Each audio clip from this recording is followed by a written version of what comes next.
In this video, we describe how to recognize a quadratic function, write out its equation in standard form, and find the minimum and maximum locations of the parabola, also known as your vertex. Let's get started. So to begin, I want to remind you that if you have a quadratic function, unlike a linear function with degree 1, a quadratic function should have degree 2. That means it's a parabola, but if it's a function, it's only going to open up or down. If it opens sideways, left or right, it's still a parabola, but not a function. Remember why? It would fail the vertical line test. So we say here that the graph of a function will be a parabola, which either opens up or down when we're describing a quadratic function, and that the sign of the leading coefficient will tell us whether it opens up or down, right? If that sign of the leading coefficient is positive, it's opening up, and negative, it's opening down. We also notice that for a parabola, we have three options in terms of x-intercepts. We could have a parabola, let's say like this, opening up, which is completely above the x-axis. Maybe it's like this, right? This would have no x-intercepts. Or we could have a parabola, maybe still opening up, which has a vertex, a minimum, at the x-axis. So that would be one x-intercept. Or we could have a parabola, maybe still opening up. I'm being lazy. They could also open down. Just reverse the pictures. In which case, we've crossed the axis in two places. Okay, this would be two x-intercepts. So how do we know which one we have? Well, we could start by setting our y value equal to 0, right? If our y value equals 0, then that would mean we're crossing the place where y equals 0, called the x-axis. In other words, we've zeroed the function. So another name for x-intercepts will be real zeros of the function. So what happens here is we notice that if a function has degree 2, we have the potential for two x-intercepts. But we could also have fewer than that, 0 or 1. Okay. Another fun thing to recognize is that if we are in what we call general form, or function notation here, where all of the terms of the function are on the right side, ax squared plus bx plus c. A is the leading coefficient. It's the coefficient of x squared. B is the coefficient of x, and c is the constant. That means you have no variable next to it. It's just a number. That would mean that we could basically use the quadratic formula, right, to find our x-intercepts by setting our y equal to 0. And the quadratic formula, remember, was x equals the opposite of b, so negative b, plus or minus the square root of b squared minus 4ac all over 2a. Okay. That would give us our x-intercepts if we're in that general form. But notice the b squared minus 4ac is under the radical. That was known as the discriminant. And usually discrimination is not a great thing, but in this situation, it helps us to save time, right? We can look at the number under that radical, and if it's negative, it can't be a real number, so it's not representing x-intercepts. If, on the other hand, we get a 0 for the discriminant, that means that we just get one x-intercept, because what's under the radical, positive or negative 0, doesn't give us different numbers. It's just one answer. And finally, if we get a positive number under that radical, if the discriminant is positive, then we know we are getting the two answers, the positive and the negative radical over the 2a. So we can look at the discriminant to save time to know which of these three situations we are dealing with. But what about if we were interested in finding the location of the vertex, the minimum or the maximum point? We would say that the vertex form, also known as the standard form, would be more useful to us because the vertex is going to be the point hk. So when we say vertex, we mean the location hk. We've used that before when we described the center of a circle, right? It's just an x and a y coordinate. So when we're talking about the vertex hk, we're saying the x and the y coordinate of the min or the max. What that means is, if we remember, for example, y equals, let's say, in our example here, we have y equals parentheses x minus 2 squared plus 3. We've studied the graphs of parabolas in the previous chapter videos. So we remember that x squared is the parabola which is opening up. At 0, 0 was its initial vertex, right? So initially, its situation was something like this. But then we remember we learned how to transform those graphs, didn't we? We knew how to move them left or right and up and down.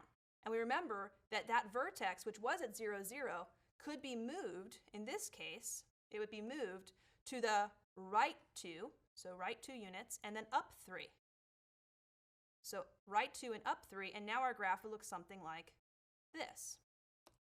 So what happens is the vertex is no longer at 0, 0, but rather at 2, 3, because we moved it right 2 and up 3.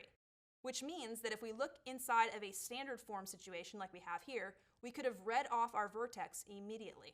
We could have taken the opposite of the value we see in parentheses, so positive 2, and the exact value that we see outside parentheses, positive 3, and that would have been the location of our vertex. So if we can write our equations of parabolas, of quadratic functions to be specific, in this form, in standard form, a times x minus h squared plus k, we'll be able to know the vertex immediately, which will help us answer questions about maximizing and minimizing phenomena. So we will be doing that later today. So we've already mentioned that quadratic functions are parabolas, and we also want to remind ourselves, we might have forgotten this, that if you were to draw an imaginary vertical line through the vertex of a quadratic function, you should have very nice symmetry there. That symmetry is known as the axis of symmetry, and it will happen, that axis of symmetry, at the vertical line x, because x equals a number is a vertical line, equals your x value of your vertex, which we call h. So x equals your h will always be the equation of that asymptote. What's helpful about the axis of symmetry, I said asymptote I think, about the axis of symmetry rather, is that if I know a point is, let's say, 2 units to the right of the axis of symmetry, then I know by symmetry that I also have a point 2 units to the left. So having that nice axis of symmetry will help you to generate more outputs once you know outputs on one side of the graph. Okay, so let's jump into some examples where we apply this information. So in the example here, we have f of x equals negative 2x squared plus 12x. We recognize this is a parabola, and currently this parabola is in the general or function form. We could get it into a different form by completing the square. That's definitely a valid option. You could basically factor out the negative 2. Then you could say I have x squared plus 6x, take half of 6, which is 3, square it, which is 9.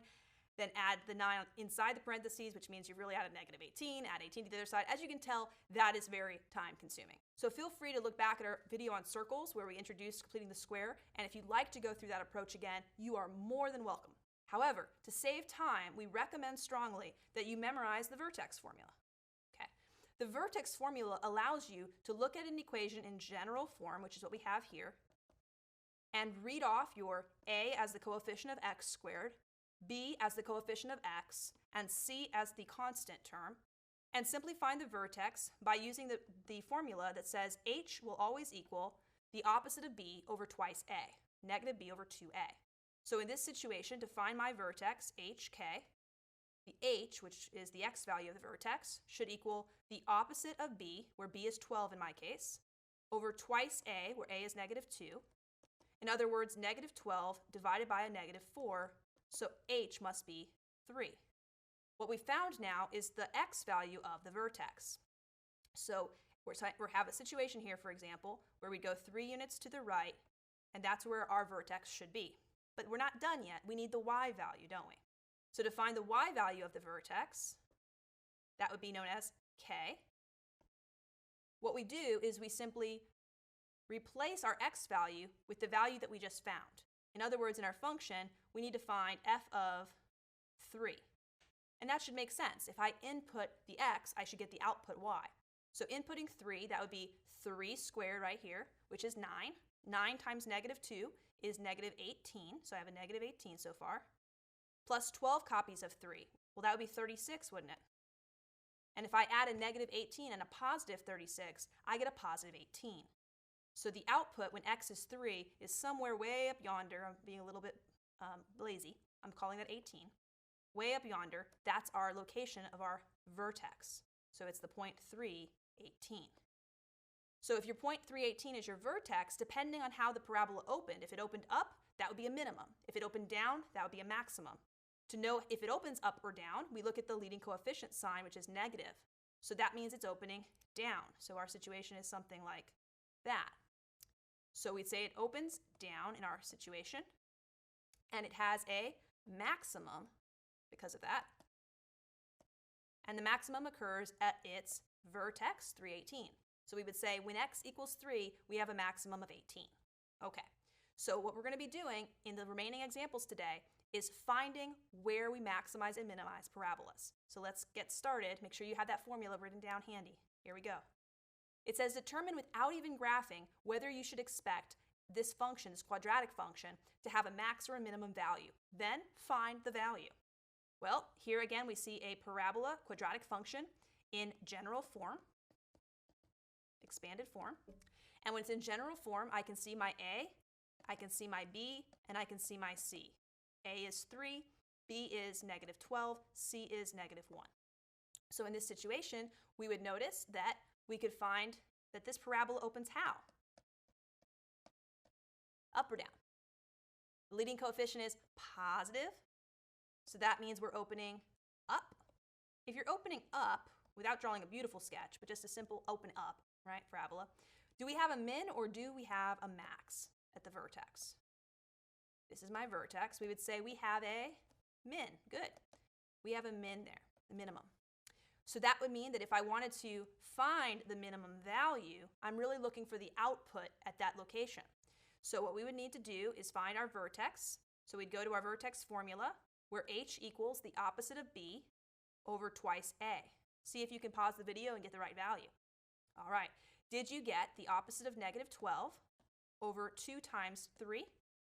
In other words, positive 12 divided by positive 6, which is just 2. If so, then you know that the location of this vertex is 2 comma something. But it didn't just ask you for when you'll get the minimum, it asked you for the minimum. So if they want the minimum value, they're looking for your y value of your vertex. So we got to keep going. Let's keep going. To get your k, your y value of the vertex, we then input 2 into the function to get our output. That's 3 times 2 squared, which is 4, minus 12 times 2, which is negative 24 there because it's a negative 12, minus 1. So I really am getting 12 minus 24 minus 1. Well, 12 minus 24 is negative 12, minus another 1 should be negative 13. So now we know the k, which is the y value of the vertex, is negative 13. So to answer the question, what is the minimum value of this function? Negative 13. So by using the vertex formula, we can answer that question. Now, when we get into quadratic modeling in the next video, we'll be using that to actually interpret real-life phenomenon. Like if you launch a rocket into the air, when will it be at its highest point and what will that be? Right? Will we clear the ceiling if we did it inside, which I really don't recommend. All right, so these will be very practical problems. Maybe not too practical in that case for you, but for some people that would be a practical problem. All right, so let's get to our next example, putting this into use. Example 2 says, could you graph the quadratic function and label its vertex, axis of symmetry, and intercepts? So a little bit lengthy. Let's get started. We have a quadratic model in general form. Again, here A is negative 1, B is 6, and C is the constant 7. So if I was interested in finding the vertex for this parabola, opening how again? Good, it's opening down because it has a negative leading coefficient. I would use the vertex formula, and so I would say h equals the opposite of b, negative 6, over twice a, so 2 times negative 1. Negative 6 divided by negative 2 is positive 3. So my vertex is going to be at the point 3 something. Okay, let's find our k, our y value of our vertex. Let's plug in that 3 into our function. Feel free always to pause the video and see how you do on your own. We get the opposite of 3 squared, so that's 9. The opposite of 9, that's negative 9, plus 6 times 3, which is 18, minus 7. Well, negative 9 plus 18 is just 9, and 9 minus 7 is just 2. So cute numbers here. We get that k should equal 2 in this case, and if k is equal to 2, let me make sure I'm getting the same answer I got before here. Did I make a mistake somewhere? Oops, I might have. Yeah, I got a different answer. Where did I plug this in? Let's try it again. 3 squared is 9, that's negative. 3 times 6 is 18, that's 9. Oh, I copied a sign wrong. Maybe you did that too. I knew that number didn't sound quite right. All right, this is always why you check your work. Okay, I wish I could say I did it on purpose. All right, so if we were to take our positive 9 and add 7 to it, we really should be getting 16, right? Yeah, 9 plus 7, good. Now I'm questioning everything. All right, so 316 should be where we are at here. Yes. And so the next thing we would want to do after we found our vertex is we would want to graph that. So you'd go to your graph, 1, 2, 3, and maybe you're going by 2s, 2, 4, 6, 8, 10, 12, 14, 16 perhaps. Something like this. Okay, you put your vertex on your graph, Let me get a darker color so you can see it better. There he is. Okay, so that's your vertex, and it's opening down. So something like this is happening. Now, how wide that's happening, how wide the parabola is opening, depends on a few things. The x-intercepts would give you a clue. The axis of symmetry would then be super helpful. So let's continue finding those things. We would begin by perhaps finding the axis of symmetry, which is just the axis of symmetry, is just the line x equals my x value of my vertex, h, so x equals 3. So I should be able to draw a nice line through my vertex like that. Then I could find my x-intercepts by doing what? To find x-intercepts, you let y equal 0. And if you did that, you might want to move everything to the left side to make x squared positive. You'd have x squared minus 6x minus 7 equaling 0. And sometimes you'll have to use the quadratic formula or complete the square. But in this case, it should be factoring. Yes, it should be factoring. So this will become x minus 7 and x plus 1 as our factors, which would mean that our x-intercepts, when we set the factors equal to 0, should be at 7 and at negative 1. So negative 1 would be here. That was 3, 4, 5, 6, and 7. Notice what that means. We better be opening our parabola a little bit wider. Something like this is going on. And we should have symmetry if you draw it correctly. Mine's a little ugly for the moment. But there should be symmetry on the left and the right side of that axis of symmetry. Notice that they're each 1, 2, 3, 4 units away from the axis of symmetry. Finally, if you wanted a better sketch, you could also get the y-intercepts. So you got the x-intercepts from up here by setting y equal to 0, and they were at negative 1 and 7, or the points negative 1, 0, and 7, 0. Similarly, you could find yourself the y-intercept, and that one's really nice when you're in this form. And the y-intercept is found by letting x equal 0. So when you let x equal 0, f of 0 would just be 7, wouldn't it?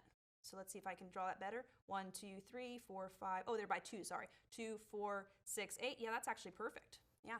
And if I have a point that is 1, 2, 3 to the left, then 1, 2, 3 to the right is where that point should be here to draw a better sketch. Okay. So by finding intercepts and using axes of symmetry and knowing how the parabola opens up or down, you can draw a very nice sketch after finding your vertex. All right, I believe I have one more example. Feel free to do it on your own. It says, can you determine the quadratic function which is graphed below? So in this situation, we have a parabola opening up. I would recommend starting in standard form. Standard form for a parabola was y or f of x equals a times parentheses x minus h squared plus k.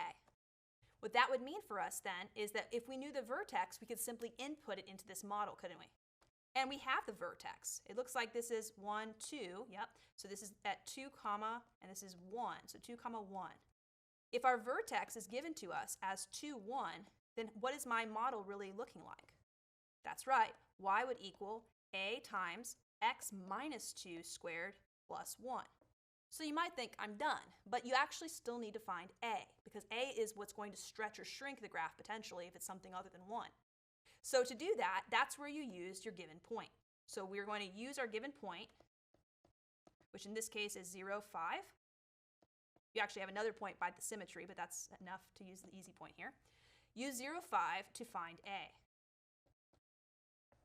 So what do we mean by that? Well, you can plug in 0 as your x value, 5 as your y value into the model. So let me show you what I mean. You would have 5 as the output. You're solving for a, so keep a there. X is now 0 minus 2 squared plus 1. Go ahead and solve that for a yourself and see how you did. When you do that, did you get 5 on the left equals a times 4 plus 1? And when you subtracted the 1 on both sides, did you get 4 equals 4a? So did you find that a was 1? Okay, so there was no stretch or shrink in this case. If you replace a with 1 now, your model is y or f of x equals 1 times x minus 2 squared plus 1. If you wrote that on a test question, I'd be thrilled. You have a model that describes the situation. But just so you know, in the back of a textbook or in your online math homework, sometimes they'll expect you to not write the 1 because it looks a little tacky to say, I'm going to multiply something by 1 now. It really doesn't mean much. But if you had a number that wasn't 1, you definitely need to write it there. Also keep in mind, sometimes in the homework, they'll expect you to take your answer, which is in standard form, and just show off your math skills a little bit by foiling it out, expanding it, and rewriting it in the general form. For example, foiling this would be x squared minus 4x plus 4, and then you add the 1, so you really get plus 5 as your constant.